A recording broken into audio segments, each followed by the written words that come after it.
if the money of Silicon Valley becomes dependent on the lies of the military-industrial complex, it's over. Like, that's how you get to Judgment Day.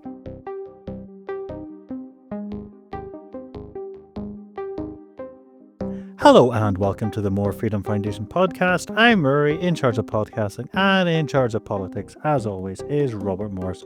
How are you this time? I'm a little bit miffed, Rory, I'll be honest. What's got you miffed?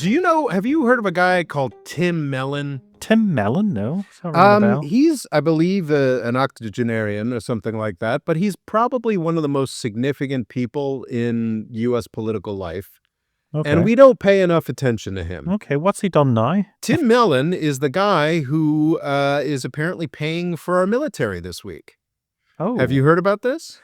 He must have a lot of money because it's quite expensive to run the U.S. military for a week. Well, that's the thing. Tim Mellon is a plutocrat.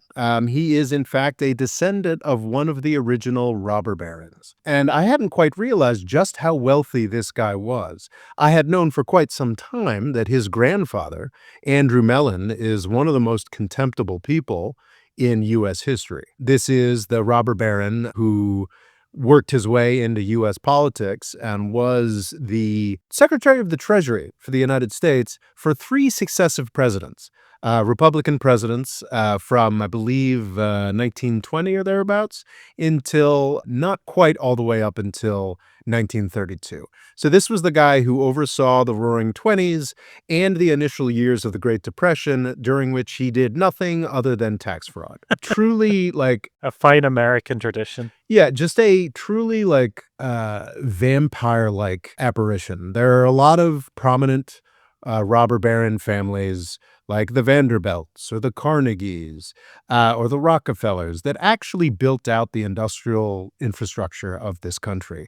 Andrew Mellon specialized in banking and corruption. And he built one of the largest fortunes that this country has ever seen. I was kind of shocked to see that in the 1950s, this was in the Wikipedia article, and I think his son pointed out that the Fortune 500, or is it the Fortune 400 for individuals, there's a magazine in the United States that will list the most wealthy individuals in the country and the world, separate lists. And for most of my life, it's interesting, it was a collection of tech billionaires, and then it was the children of the Walmart family. It's a very successful retail behemoth in the United States. At the list's beginning in the 1950s, it was basically Andrew Mellon's kids and his nieces and nephews who were like most of the top 10 richest people in the United States. So it is just interesting to see what actually happened to these fortunes. These fortunes do disperse a bit, when you have multiple children or whatnot. But still, this vampire's grandkids are rich enough to be probably the largest donor to the Trump effort in 2024. Elon Musk famously gave like $250 million to Donald Trump's reelection campaign. This guy gave $100 million to that campaign alone.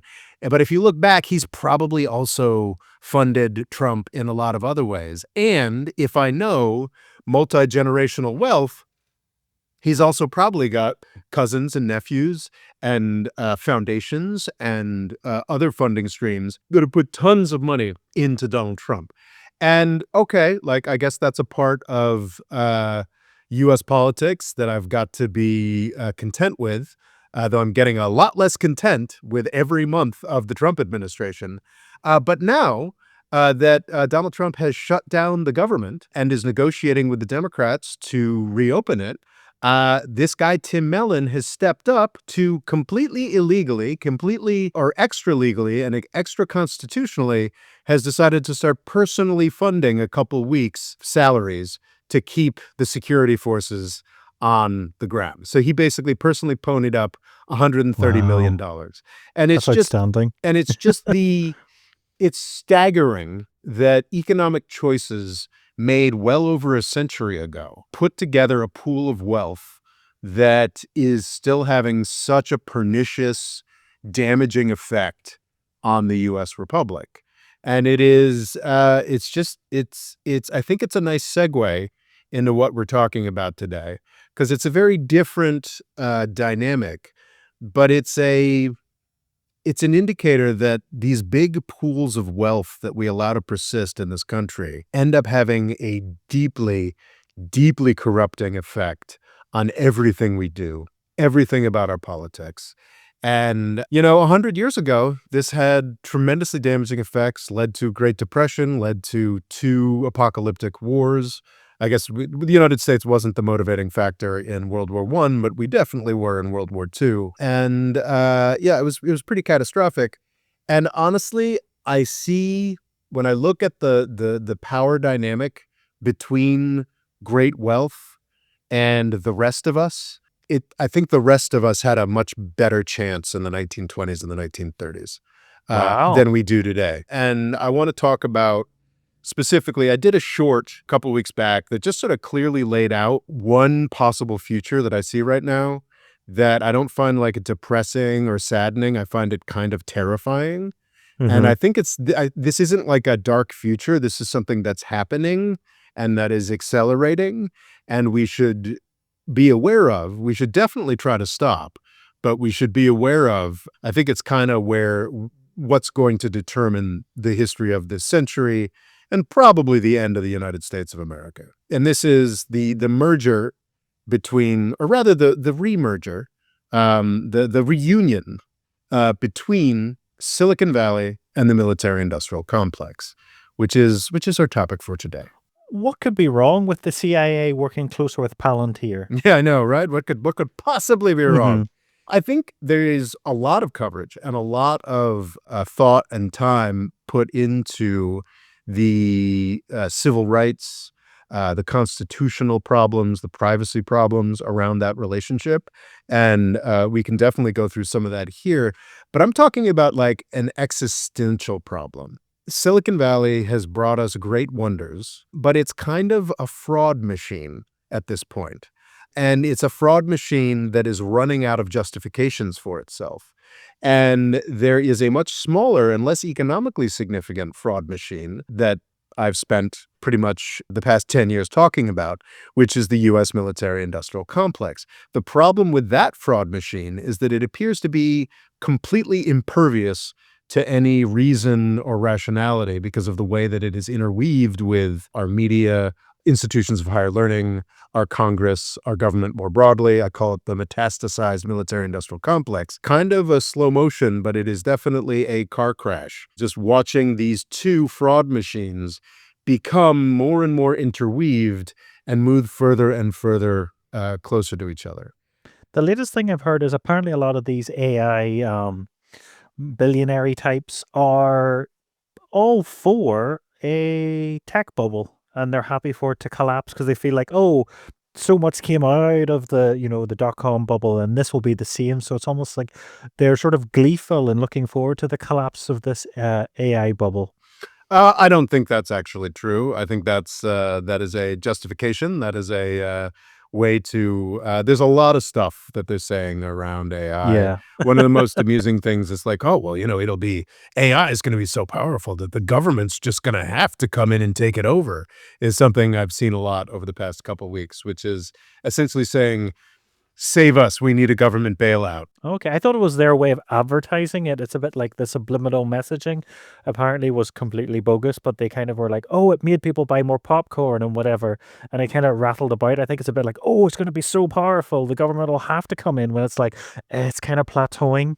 Well, no, that's exactly what I'm saying. Is like they're like, we're going to need a government bailout and to keep this party going. So the AI thing, the problem about the merger between these fraud machines is it actually is kind of a confirmation of there's a robot god that's coming to kill us. The spiritual claims are not, in fact, true. The technological claims are not, in fact, true. We are not creating, but we are creating a machine to kill us. Have you ever seen Terminator 2, Judgment Day? Yes. I've been thinking Hmm. about it a lot. I mean, it's just one of the greatest of action films, I think. And it's, I think, very key to the formation of a lot of the propaganda around the robot god that's coming to kill us. Skynet begins to learn at a geometric rate. It becomes self-aware at 2:14 a.m. Eastern Time. And I think that the idea that there's going to be this malign intelligence guiding it is what's a joke. But the idea that like these industries, the Silicon Valley and the military industrial complex, are going to come together to wipe out humanity is a Mhm. very real risk. And I think we're already seeing the outlines of it. So like if you look at Terminator 2, like the first thing that happens is that, they decide to the machine becomes self-aware and instantly decides to drop the bombs and wipe out humanity. But it's like it's humanity is the one that's doing that. We have Oh, in the yeah, yeah, United yeah. States, driven by the military industrial complex, engaged in 30 years of atrocious imperialistic overreach. We are the revisionist power. We are the country that has decided that well, we've shaped everything about the world, but we're not perfectly happy. Let's go out and break stuff in service to our defense budgets. That is what we've done, and the response to all of this is the most recent response to all of this is the Donald Trump administration that ran on no new wars. And then once it came into power, is like, no, the problem was we weren't tough enough. The problem is we need to murder people. This is an 'Cause actual, America's never done that before. yeah, this is an actual quote. We need more lethality and less legality. Like, Oh, brilliant. this is the depth to which we have fallen in the military industrial complex. It's extraordinary to me. There's no mention of Venezuela on the campaign trail. And yet it seems I still find it hard to I was believe. shocked at how many boats have been blown up. Was it like 10 at least, Oh or was it yeah, well, I mean more? we've murdered at least 50 people. And they seem to be nearly all fishermen. Well, we don't know. I think the most telling incident was for once we only killed half the people on the boat. Oh god. So we went and so once you've stopped the boat floating, probably there's policy directives coming down saying never let this happen again because it's pretty embarrassing. But once you've stopped the boat, you've blown it up, and there are two guys holding on to driftwood or whatever it was. The sort of law of the sea takes over, and the U.S. Sailors were like, well, I guess we better go pick them up and not just let them drown. And once they had picked up these narco terrorists, these filthy monsters who must be murdered from the skies, they were promptly dropped off at their countries because Yeah. there's no evidence against them. There is nothing. There's no case against them. We're just murdering people. And if they survive our murder raids, we pick them up and discreetly drop them off in their countries because there's no case against them. It's insanity. But yeah, there was no mention of Venezuela. This is just this is just the level of insanity that the military industrial complex has fallen down to. And so this is less, but this is not, I think, a surprise to folks who regularly view our content or have looked at my YouTube channel.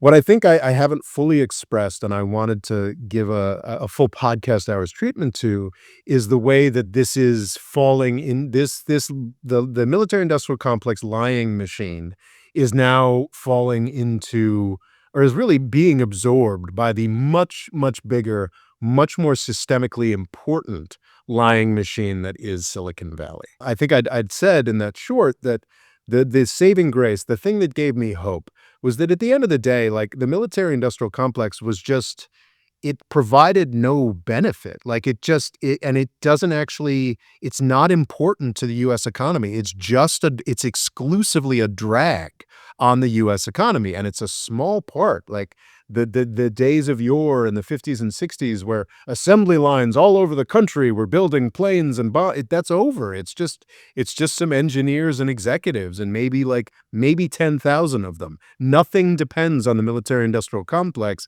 other than like the self-definition of a bunch of schmucks in Washington, D.C. It's like it's something that can easily be sent away. If the money of Silicon Valley becomes dependent on the lies of the military industrial complex, it's over. Like that's how you get to Judgment Day.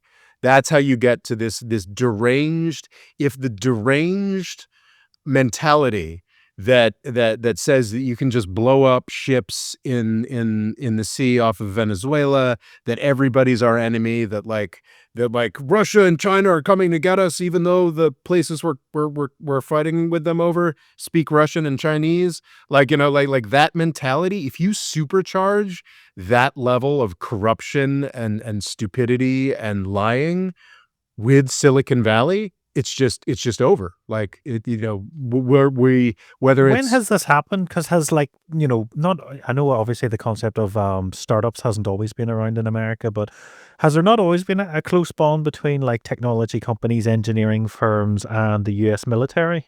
well, that's a very key point. And yeah, so it's not, so as I was saying, it's not so much a first merger, it's a reunion, but it's sort of both of them coming around, having by themselves gotten more and more deranged, and then sort of coming back together to just blow up the republic and probably the world. So absolutely, the origins of Silicon Valley are in government programs. Certainly the technologies themselves, GPS, cellular phones, the internet. But I think also stuff with semiconductors, a lot of that I think was just handed straight over to like IBM and stuff that the U.S. government had developed. Of course, and well, IBM, Bell Labs, the Fairchild, something, I don't know, the exact lineage, but it was very clear that the reason that these iconic initial companies, Fairfield Semiconductor, Intel, what have you, were built up was because of Cold War necessities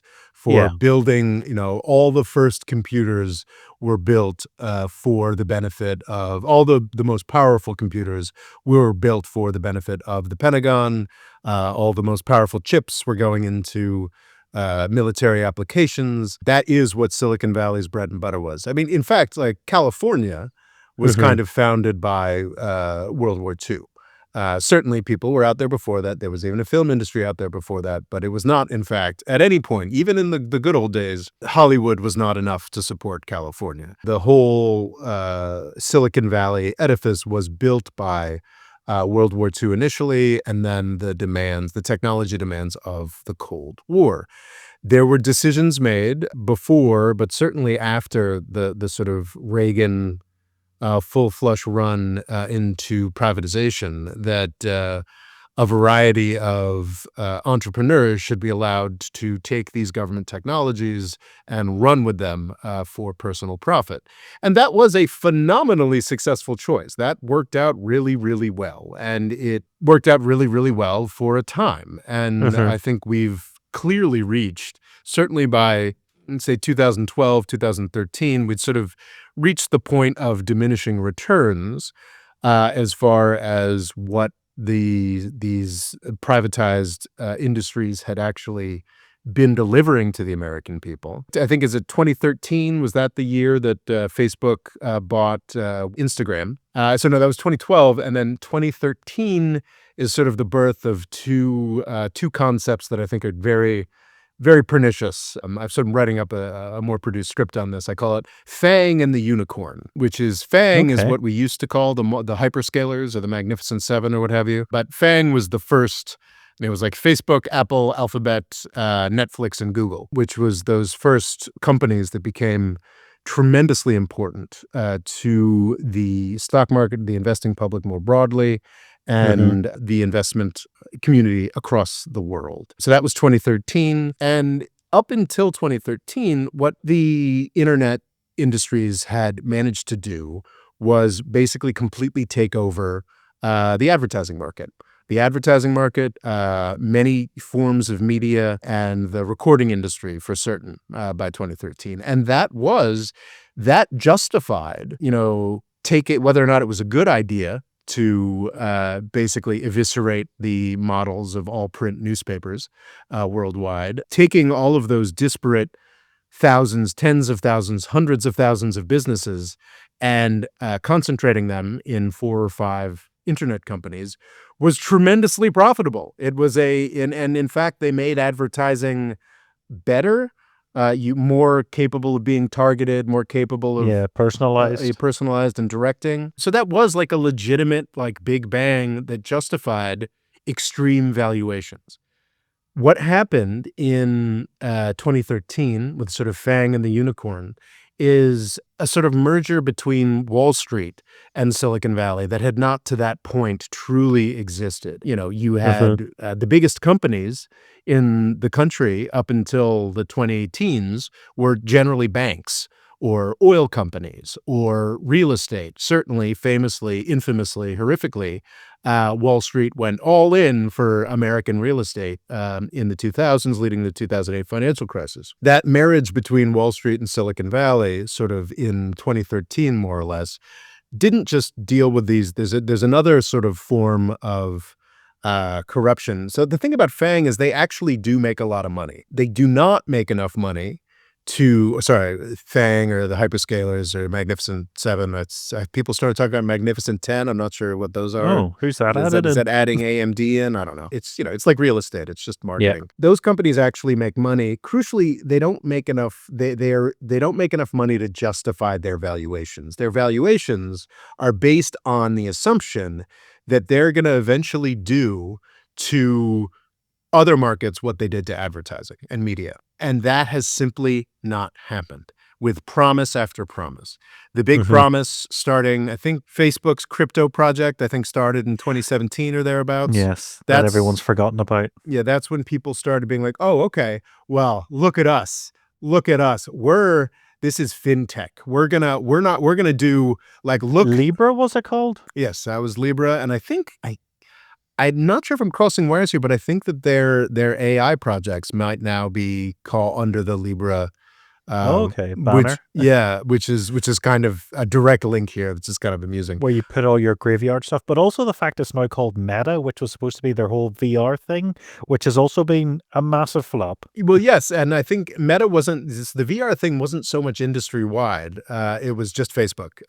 But like what I'm saying is like this is an industry that's desperately looking for their next excuse. And fintech was okay. You saw what we did with advertising. Now we're going to do that with Wall Street. We're going to do that with, and it's interesting because Wall Street and big tech did kind of merge, but when Facebook and Google and Apple and Amazon all came together and like there aren't any serious advertising companies left. Like there are that so they still exist, but they have lost almost all of their business to Google and the Magnificent Seven. The Magnificent Seven never did that to finance. In fact, finance has kind of merged with Silicon Valley in a really gross way. Well, because Crypto. I heard after the financial crisis, like, you know how the classic idea of Wall Street was lots of men shouting and lots of little tickets and stuff. The Mhm. financial crash got rid of all that, and it became a lot more tech bros in there, and a Oh, lot more sort sure. of, yeah. But that's a So cult. there's that end of sort of Silicon Valley moved in. Sure, but that's like a cultural shift, that's a technological shift. That is not like JP Morgan has not gone the way of like the Illinois Register newspaper empire. You know what I mean? Yeah. Like Okay. the the first wave that made these companies incredibly valuable was complete destruction and consumption of an industry. Then they promised they were going to do that to finance. Instead, finance was like, "Oh, cool. We'll make money off of crypto. We'll make money off of your stock valuations." But the like, "Ooh, we're gonna come destroy," and that never happened. Because, yeah, the idea is you sort of destroy an area, and then you become the Mhm. monopoly, and then you Yes. make all the money. Yes, and now, I mean, that has manifestly not happened to the banking industry in any way. So that whole crypto logic that we're gonna nuke and consume an industry, the banking industry, the way we did advertising, just never happened. And now, of course, the AI logic is we're gonna consume everything with our robot god. And now everybody from Google to the folks who you had mentioned the tech people saying, "Oh no, we're happy it's a bubble. We promise this is the way it's Mhm. supposed to work." Like those guys are like all just sort of trying to cover their ass and try to find the next thing.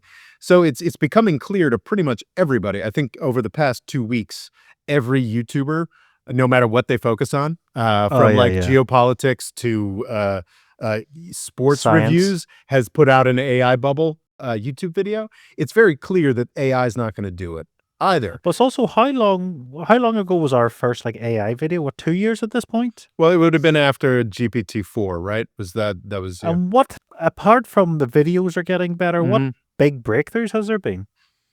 There haven't been any. So GPT-5 was rolled out, and it was apparently a big flop. There's apparently a different kind of reasoning model that makes your chatbot more savvy, I guess. But it's not. It It's seemed to be have less personality, people complained about, which might suggest it's using less compute power to enable it. So a cheaper version for the masses. well. I think what we've seen mostly is marketing innovations, progressively more and more, and terrifyingly, a key element of this marketing is, Mark Zuckerberg specifically has been arguing for like a decade that, wait a second, you can't break us up. We're important with a competition with China, and everyone's like, what are you talking about? Like we need surveillance capitalism is somehow impressive or whatever.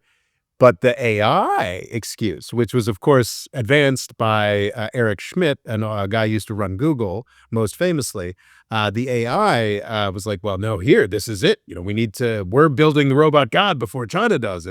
So like it's mostly just been marketing innovations, and most people realize that we're coming to the end of that. But if we're talking about the levels of corruption and whatnot, like Magnificent Seven, the hyperscalers, the public market companies are only one small part of the story. And I would argue that this merger between big tech and the military industrial complex is much further advanced, not on the public market side of the story, not on the FANG side of the story, but on the unicorn side of the story, which is it's kind of crazy. Like, what's the main thing about a unicorn? That it's worth $1 billion. Well, no, like a unicorn Oh yeah, well, it's the what is it? The symbol of the animal of Scotland, and they don't exist. That's exactly it. That's the main thing about a unicorn, is that they don't exist. And in the case of most of these unicorns, so the definition of a unicorn in the tech parlance is also something that dates back to 2013, which is the idea of a company that is worth over $1 billion, but is private. So it's not a public. And so back in 2013, this was shocking. There are now, they're in the private market, so you can't actually say this, but they're now estimated to be, in the United States, 700 to 1,000 separate unicorns. Wow. Do you know how we get to those valuations of all of those companies being worth over $1 billion? Is it like if they all keep making profit at the current levels for like 50 years or something? Mm-mm. I mean, maybe Oh. according to the things they put together. But the main thing that determines whether something is worth over $1 billion is if one of the people who's founding in it and investing in it convinces somebody else to buy a small slice of it that makes it look like it's worth over $1 billion. Oh, okay. So you're like, I've bought 1% at this point, at this Yeah. cost, Mm-hmm. and then you extrapolate that out. Yep. So essentially, you have like $100 million changing hands for like 1% of a company. It's a $10 billion company. That's the math here. That's what. I mean, the unicorn is a much, much cleverer name than you'd think, because the unicorn does not exist. Like, it's... Do you ever watch Max Fosh? He's a British YouTuber. I do not. He did that once. If I created and registered a company with 10 billion shares, What about unlimited money limited? and then sold one of those shares for £50, it serves like an investment opportunity. That would legally value my company It's come through, the certificate, everything. at £500 billion. It's just shocking that this is actually a real thing. Yeah, no, but it's 100% a real Oh my thing. God. Now, some of these do go to market. I think Palantir was a unicorn for a long time, and it went to market, and Palantir is now worth, what is Palantir's market cap? Palantir market cap is, it's $467 billion. That is absurd. Yeah. But yeah, it is reckoned to be $467 billion. That's a very happy story. Then you also have the story of WeWork, which was valued at, I think we don't need to rehearse that again here. It was $60 billion was supposedly what it was worth. And then they decided, okay, let's do what you traditionally do, which is you go public by getting the Securities and Exchange Commission to go through your books and go through your projections. And so it's basically, when the government comes in, this is the traditional way to go to an IPO, is the government comes in, says, okay, let's take a look. And basically, it was a complete flop. Like the SEC was like, what are you talking about? And it wasn't just the SEC. It was basically you had to do a higher level of disclosure. So the whole market for the first time got to look at WeWork's books. And they were like, what? So the main lesson that Silicon Valley learned from the WeWork debacle was to simply not let these companies go public anymore. So Okay. they Is are. that where SPACs came from? That is absolutely where SPACs came from. Oh, God. SPACs are a particular mess where basically you get to avoid all the Securities and Exchange Commission scrutiny by basically going through and becoming a public company, doing nothing, and then that company will buy one of these private companies, and you avoid all of it's something that should be illegal, but is not currently illegal. Palantir did something different. It did not do a SPAC, but it avoided the usual scrutiny in a different way. It was a direct listing, and I am not currently familiar with the minutia of that, but it also managed to avoid the normal IPO process. So yes, the multiscalers, the Magnificent Seven, whatever you want to call them, these companies that manage to eviscerate the media and advertising industries and take all of the profit that was in thousands and thousands of companies and make it part of them. Those are real businesses that make real money. That the unicorns are mostly just fluff and flammery. They are about. You know when the Americans always say, "Oh, Europe, you have very few unicorns. You're terrible at tech." Is this not maybe an evidence that the European companies are maybe operating more in reality? So when you compare the American side of things, it's like there's so much smoke and mirrors. It looks like there's a reality, but it should be somewhere closer to Europe. I think it's both, and it's a. I don't know if you call it virtuous, but it is a cycle. There is more appetite for risk in the United States. There is more tolerance for BS in the United States. There's more tolerant. Yeah. So Europe is more reality oriented. I would completely co-sign that. But Tesla is a company that is entirely based on lying and not being connected to reality. But because they did that, they were able to collect so much money that they were able to build a real top flight industry changing electric car company. So absolutely, I think it's fair to say that Europe is more like, well, what are the real results? What is the real concrete thing here? And that's virtuous. And I think we'll find out how virtuous if and when this AI bubble pops. However, that toxic optimism that we're building the future, we swear, that 9 times out of 10 is just a con man, but 1 time out of 10 the con man actually builds the future.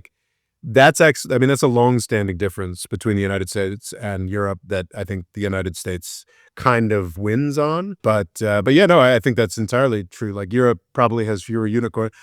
I think if we were to do the math of the top 10 unicorns in 2025 in Europe and the top 10 unicorns in 2025 in the United States, I would wager that 2 of those will still be existing profitable companies in Europe 10 years from now. And 1 or 0 of them in the United States will be, or it's maybe out of 100 would be a better, 20% of the European, out of 100 of the European companies will still be something of the, and 3% of the U.S. unicorns will actually be something 10 years from now. I think you could definitely say that, but if Europe has 15 unicorns and the United States has 1,000, the math still works out better for the United States. That would be nice. But yeah, so the unicorns, and this is where the corruption happens. This is where the Andrew Mellons and the Tim Mellons are being born. This is where Saudi Arabia does a lot of its tech investing. Is just this.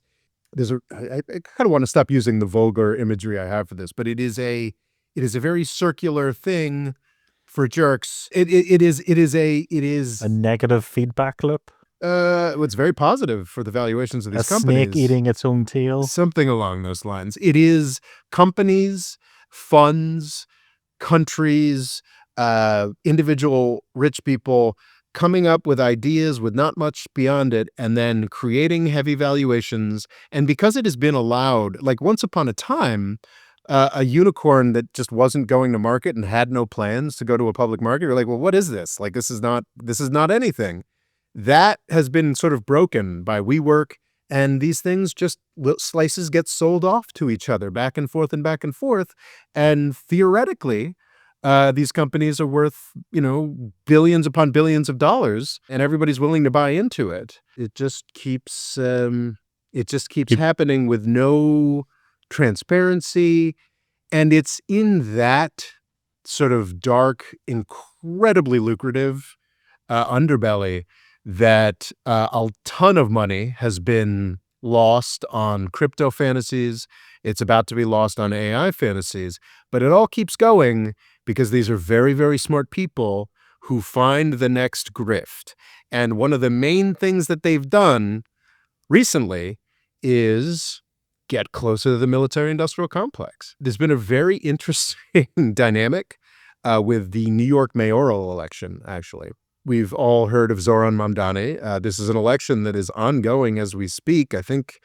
And you have voted, Rob, is that right? I have. I've voted for Mamdani, yes. I'm shocked to hear that.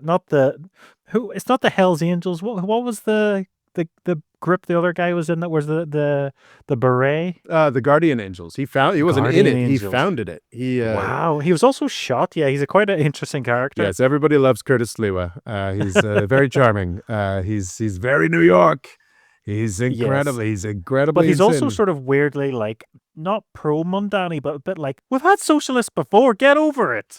Well, he hates Cuomo with a burning light of like a thousand most people. suns. Yes, which is entirely understandable. But Mamdani, one of the interesting things is like, it's just randomly some like Silicon Valley, like some of the most vocal and powerful people who are the most voluble about the evils of Zoran Mamdani are like random tech bros. Like there was some guy in New York whose name escapes me, who's just this week was shooting off about, you don't understand how terrible he makes Jews feel, and this is the end of New York, and this, that, and the other thing. And it really took 2 clicks to be like, oh, Lux Capital, oh, big investor in Anduril, which is a drone unicorn. From the same subculture of Peter Thiel, Palmer Luckey, Alex Karp, the head of Palantir. And it's fascinating. Sean Maguire is the most vocal. Sean Maguire is a partner at Sequoia Capital who has been, I think he's quieted down a little bit. I think he's probably been told he's been shut up a little bit by his partners at Sequoia to keep his job. After the primary, he was like releasing videos talking about how Mamdani was terrible for American civilization, this, that, and the other thing, and da-da-da-da-da-da. And then you look in, I'm like, who is this Sean Maguire guy? And he's a billionaire.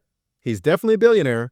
And he's a billionaire because he sold some kind of surveillance technology to an Israeli set of funds that is also in partnership with Sequoia. And it's just like the groundwork for these lying machines being connected has already been laid. And it is absolutely going through Israel, but Israel has no agency here. It is a tool of this really fiendishly devious process that is just, it's already, so in this sort of unicorn subculture of nonsense, already these ties between the military-industrial complex and Silicon Valley are being built, and they are firming up. And Palantir is sort of the first big test case. The idea that Palantir is worth $500 billion is, I mean, it's essentially... Well, that's only half of what Elon Musk is currently looking.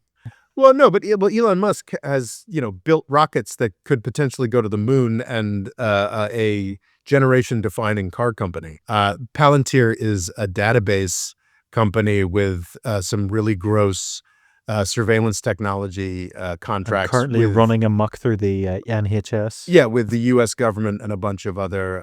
really? The Palantir has been let into the National Health Service. That's not good. Wonderful. That's not good. So basically, Palantir is now ruining British healthcare. That's fascinating. So yeah, it's a database company. It's not worth $500 billion. It has almost no successes to its name. But that's its whole pitch. Alex Karp has written a book. you look at some of these justifications for the Trump administration's war against Venezuela, and they seem incredibly unhinged. Alex Karp, it's like a John Birch Society pamphlet. The John Birch Society, sorry, is like the stereotype in the United States for the most rabidly violent anti-communist forces in the United States, the ones that were so bigoted and like lusting after war that like the conservative movement had to exile them or whatnot. So like Wow. the kinds of sentiment like, yeah, they're like Alex Karp is like we're going out and killing people for Western civilization, and it's like, what are you even talking about? And it's fascinating watching the way that this kind of lingo of like geopolitics and the moment where this merger that's already, I mean, Palantir is sort of an earlier instantiation of it, and it's horrifying the amount of, so that ideology of like fervent anti-Islam, anti-China, like fervor is the only way to, it's zealotry. It is a zealous lust to kill people for America, despite the fact that 25 years of, this is how I felt after 9/11, is I wanted to go out and see people die for revenge because of America. And like watching that for 25 years in detail has convinced me that that is an insane instinct that must be constrained if we're going to save the American Republic. And Palantir, a $500 billion company that is currently rampaging through the United Kingdom's National Health Service, through ICE, through all the databases of the US government, is dedicated to that like bloodthirsty 2002 America, like let's kill everybody. And that's, we've talked about before, but Peter Thiel keeps talking about the Antichrist and how Greta Thunberg is the Antichrist, but not, incredibly powerful rich Americans, for instance. well, yeah, it's incredibly powerful rich Americans that are building this much more terrifying, like the whole Peter Thiel Antichrist thing just proves that these people are idiots. Yeah, but also kind of going a bit mad and deranged that one day they will die and be forgotten. Yeah, they just don't, they have figured out how to make an incredible amount of money, I think mostly through great historical luck, to be the great beneficiaries of the Reagan privatization rage that made it seem okay for these people to be making tens and hundreds of billions of dollars off of essentially government technologies that they monetized. And then basically, so they figured out how to do that pretty well. And now they think that they understand everything about society, Western civilization, and the future, based probably on not much more than like viewing Terminator 2 back in the 90s. It's quite nonsensical. But it's also just nuts because Palantir is named after the crystal ball that the baddies use in Lord of the Rings. Yeah. And what is Anduril is also a Lord of the Rings reference. Do you know what it is? Or Editing Ruri does. Anduril means Flame of the West. It's the sword reforged from the shards of Narl, the blade that once cut the One Ring from Saruman's hand, and it became Aragorn's legendary weapon. So at least it's the goodies this time. it's quite disturbing, but. And you can already see in the popping of the AI bubble the excuse. We were talking about it earlier. This idea that, well, this stuff is really systemically important. So if turns out we can't sell it to anybody, the government has to buy it.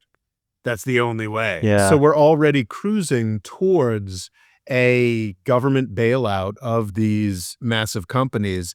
More importantly, a government bailout of this little, because if you bail out the massive companies, you are by your very nature going to be bailing out this whole ecosystem of little rabidly anti-Muslim, hyper-violent unicorn companies flowing between Tel Aviv and San Francisco. You bail all that out with the explicit justification is like, we need to do this to kill China. And that's like, that's how you But get. is this the Boeingization of Silicon Valley, which is just, it gets so many contracts that it doesn't really need to make planes that don't have massive technical issues that, in with something like that, you can see the problems very visibly, while with IT, a lot can go wrong without it being immediately noticeable. Well, that's already happened. All these products are so much worse. I think just as one example, I'm trying to finally finish a book that I'm self-publishing, and it's just, every author is like, I published my book and then Amazon or people on Amazon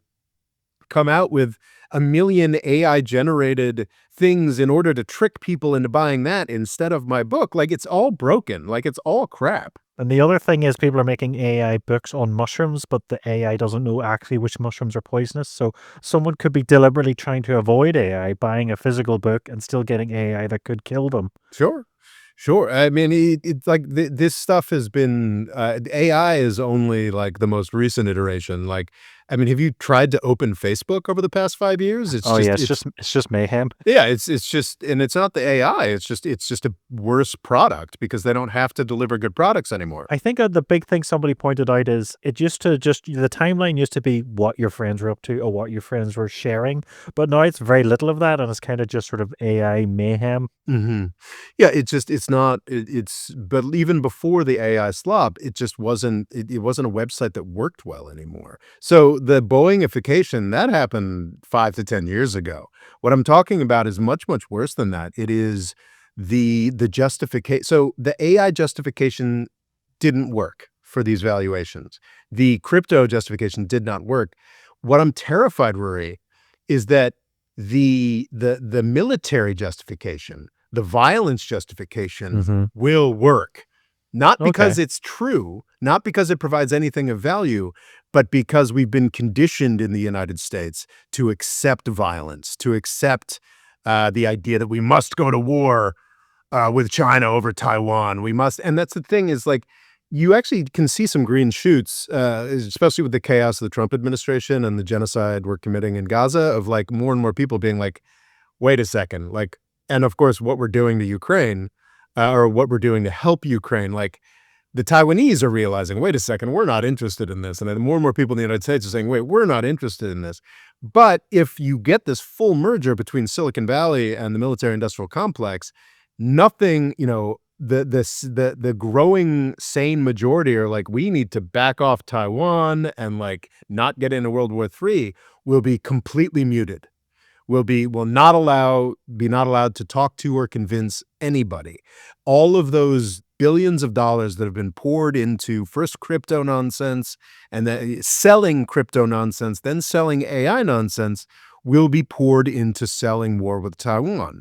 As a war with China over Taiwan, selling an actual U.S. invasion of Russia or what have you. Like, this hasn't happened yet. We haven't gotten to but you can watch around the genocide in Gaza, the tech people radicalize themselves. Like, oh, we must shut down TikTok. And TikTok has been effectively shut down. Like, they don't, like, it's, I don't know if the paperwork is finished or not, but long before the paperwork, TikTok was like, wait a second, Trump and Biden are really angry at us because we're not doing the same censorship that the U.S. tech programs do around Israel and Gaza. So they started doing the same censorship. And like that whole machine is going to, it's already started getting into that around Israel and Gaza, and to have like all of the money and time and effort that was put into selling the crypto nonsense and the AI nonsense is very shortly gonna go into selling the war with China nonsense. And like we can nuke Shanghai and China will still want Taiwan. So I think it's a very, very terrifying Netflix video recently about potential war with essentially China. potential. Well, it's not actually ever clear because Okay. maybe North Korea, maybe we don't know who decides to shoot a nuke at Chicago. And we don't even know that it's a nuke. It's a very cleverly constructed film. And basically, it shows how with just one nuke being fired, the Pentagon and the president and the national security state convinces itself it has to nuke everybody else in the world. Oh, wow. It has to Yeah. basically end the world. And the fascinating thing is, so at one point in this film, I'm sorry, these are spoilers, but I think you get this in the first half hour. If the film is Catherine Bigelow's House Made of Dynamite on Netflix. I highly recommend it. And spoilers are starting here, so stop Spoiler listening. alert. Yeah, spoiler alert. The film, it basically is like it's successively how the United States convinces itself to end the world. Because there's one missile flying towards Chicago. And at one point, there are two interceptors fired at this missile that miss. And this film has been out for a week or so, and the Pentagon angrily chimed in to say, our interceptors are better than that. They didn't say, our policy is not to destroy the world if we have a nuke coming in that we don't know where it's from. That wasn't so that's already the Pentagon does not want to dispute that if a single nuke is coming in towards the United States from someone we don't know, we're going to end the world. Like, that's not what they wanted to dispute. What they wanted to dispute was the idea that our interceptors don't work. And our interceptors definitely don't work. So that's also but that's a completely different issue. So that's where we are today. And this is before the complete merger of, like, in the unicorn ecosystem, it's clear that folks are already turning towards defense. We're going to figure out how to make money off of murder. We're going to take the Pentagon's lies and we're going to make them our lies, and we're going to force them down everybody's throat. And I think that'll be pretty successful up until the end of the world. That hasn't even started yet. And we're already to the point where, like, the Pentagon's like, yeah, like, what do you mean? Of course we'll end the world. It's just our interceptors are better than that, you know? Yeah, I think, like, that is what I'm most afraid of. And it's not even like it's not like a crazy out there conspiracy theory. It's like 50-50 what's going to happen in the next 20 years. Because I was trying to think of which tech companies would be least affected by this, least getting in on it. And I was like, I think is there not a weird deal where, like, the US military is going to buy a load of cyber trucks just to sort of keep Musk happy? And I'm like, these vehicles are terrible. The military is going to hate them. Well, Tesla, I mean, Elon Musk is fundamentally is a military contractor. That's what SpaceX is first and foremost. And if he's getting a side deal, and that's the corruption of all this, is that they're all sort of interweaved, and it's all a bunch of folks making money off the same party. And if you look at the big tech companies, I mean, obviously Palantir, obviously gross, Anduril, obviously gross, all these little surveillance technologies with direct connections to the Gaza genocide, obviously gross. But then you look here and there, like, oh, look at that. Amazon and Microsoft are competing over a $10 billion contract with the Pentagon. And, oh, wait, who does all the IT for all of these little startups and unicorns and defense-related manufacturers? And it's already, the big tech companies are already very complicit, but they're about to become vastly more so.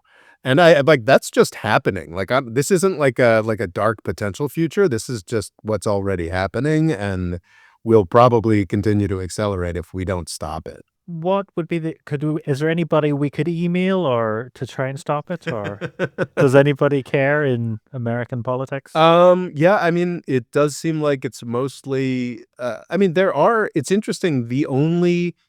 The metric by which you see people actually care about this is politicians that have any independence at all. Famously, like, the Squad is against this sort of thing, the left-wing elements of the Democratic Party, but also more and more folks like Thomas Massie and Rand Paul, Marjorie Taylor Greene, of all people, and the common thread between AOC and Marjorie Taylor Greene is that they are independent, that they are, unlike almost everybody else in the Congress, they can actually support themselves on individual donations.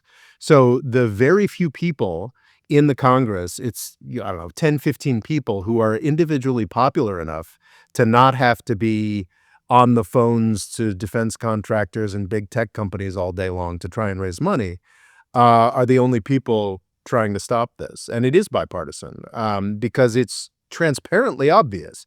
I mean, Marjorie Taylor Greene's metamorphosis over the past year is just like, it's somebody actually learning stuff, She's like, oh, wait a second. Like, I don't know if she's any smarter, or I don't think she's any smarter than most people, but she's been there for 5 or 6 years, and she's like, wait a second, like, this is insane. And because she has the independence that very few other Congress people do, of her own funding stream for her elections. And I think she's much more secure, and I know that's Thomas Massie's deal, is just that, like, just got a district that they have a good fit for, and they're very secure in their district, and they can actually be independent members of Congress. Ron Paul, out of Texas, was like an example of this, I guess coming up on 15, 20 years ago. But yeah, it's support more independent politicians. Give more individual donations to politicians, frankly, because it's only that allows Congresspeople to be at all independent and even call any attention to. Which brings us back to Mondani, which seems to be getting lots of individual donations, while the other two, well, the one that dropped out, Como's just getting lots from billionaires, it seems. Pretty much. I think Mamdani actually put out, this is in the mayoral election to New York, which does not have a lot of direct implications for national politics, but is, if Mamdani actually pulls it off, it is a pretty serious blow against the military-industrial complex. For sure, because he's able, he's able to use the G word, the genocide word. Yeah, Mamdani, I think, actually asked for people to stop sending individual donations because he had too much money. So yeah, it's a good problem to have. Well, it indicates that there's a real appetite for actually stopping the madness, but will we actually do it? I mean, honestly, at this point, probably not. So. Yeah. On that dismal note, we'll go back to our tech overlords. Indeed. Ciao, ciao. Indeed. The More Freedom Foundation is also available on YouTube and TikTok. Rob's Twitter is RobOLaw, and he's also written a book called Avoiding the British Empire, What It Was and How the US Can Do Better. And music provided by Kevin MacLeod.